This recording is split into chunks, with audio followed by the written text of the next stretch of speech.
السلام عليكم ورحمة الله وبركاته. الله سبحانه وتعالى wuxuu soo diray anbiyo fara badan, laakiin wuxuu quraanka ku sheegay 25 nabi oo kaliya. 25kaas nabi mid kasta oo kamidana wuxuu iska leeyahay qiso yaab leh oo cajiib ah.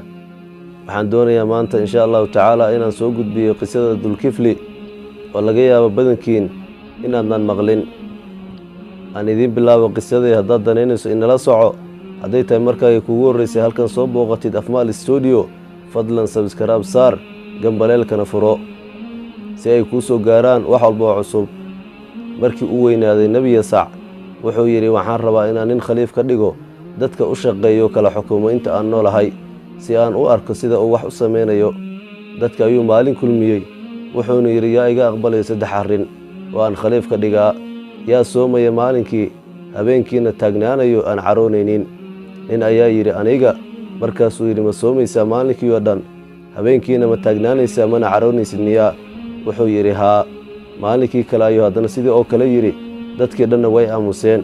isla ninkii ayaa haddana gacantii taagtay, markaas ayuuna khaliif ka dhigay. intaa wixii ka dambeeyey Ibliis ayaa shayaadiintiisa ku yiri ninkaa dabagala oo fitneeya, simbirrixiya oo dembi ku rida. laakiin waa uu noojiyey, way ku daaleen. Ibliis ayaa yiri anigii dhaaf aniga ayaa ninkan fasahaadinayo. wuxuu ugu imaaday suurad nin waayeela oo faqiir ah. markuu u yimidna waxay ahayd xilli uu seexan jiray. Dulkifli habeenkii oo dhan ayuu soo taagnaan jiray, maalinkiina wuu soomanaan jiray. xilli yar ayuu indhahas gashan jiray. xilligaas ayuuna u yimid. irid ayuu soo gargaacay.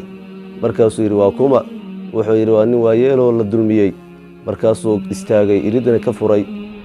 markaasuu wuxuu u bilaabay qisadiisii iyo sheekadiisii.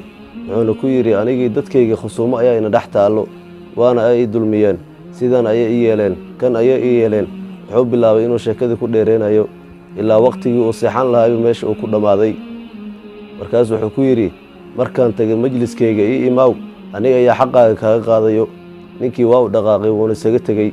nebi Dulkifli markii uu majliskiisii tegey ayuu ninkii meesha ka fiiriyey, mana uusan arkin.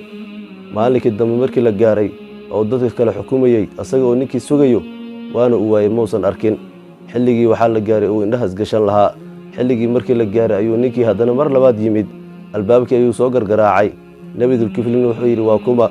wuxuu yidhi waa sheekhii weynaa ee la dulmiyey, waa yeelkii ahaa. irid ayuu ka furay. wuxuuna ku yidhi shalaysu kumaanaan dhihin ii imaaw markaan majliskayga fadhiisto? markaasuu duqii wuxuu yidhi qoomkayga waa dad aad u xun. markay garteen in adigu majliska a imaatay oo ay og yihiin xaqaygii inaad iga qaadayso, waxay dhahayaan annaga ayaa ku siinayna xaqaaga. markii aad meesha ka soo dhaqaaqdayna way ii diideen. wuxuu ku yidhi iska tag hadda, markaan meesheeda aan tagay ii imaaw. xilligaana waxaa tagtay waqtigii uu indhahas gashan lahaa. waa uu tegey, waa uu sugayey, mana uusan arkin. waxaa ka tanbadatay hurdadii. qaar ehelkiisa ka mid ayuu ku yidhi maalinkii 3aad haddii iridda lidiin soo gargaraaca ha ka furina. markii uu sidaa u seexan maagayba ninkii ayaa yimid. markuu soo gargaraacay uu doonayay inuu soo gargaraaco, ninkii iridda la istaajiyey ayaa yidhi bartaada taagnaaw, ha soo dhaqaaqin.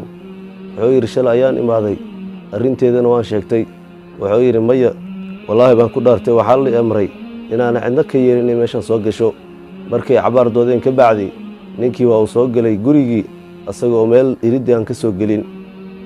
albaabkii ayuuna ka soo gargaraacay dhinacii hoose gudaha ahaa. waxaa soo kacay nebi Dulkifli, wuxuuna ku yidhi ninkii iriddu istaajiso kumaana dhihin cidnaha ka yeelin inay soo gasho. wuxuu yidhi wallaahi meesha aan taagnay kamuuna soo gelin ninkan, ee bal fiirfiiri dhinaca uu ka soo galay. nebi Dulkifli guriga ayuu fiirfiiriyey, meel kastana waa ay xiran tahay. wuxuu garan waayey ninka meesha uu ka soo galay. marka ka bacdi ayuuna aqoonsaday ninka inuu ahaa Ibliis. wuxuu ku yidhi Ibliis soomatid cadowgii alle? wuxuu yidhi haa waan ahay, waad i daaraysay, wax kastana waan isku dayey. waxaan markaan damcay inaan sabarkaaga tagsiyooda xanaaqdo, ka bacdina aad simbirraxasho yar ku dhacdid. nebi Dulkiflina wuxuu ahaa midaan dembina ka dhicin, wax gafan aana gelin. qisadan cajiibka leh haddaa ka heshay fadlan like saar, siina faafi. mahad sanid.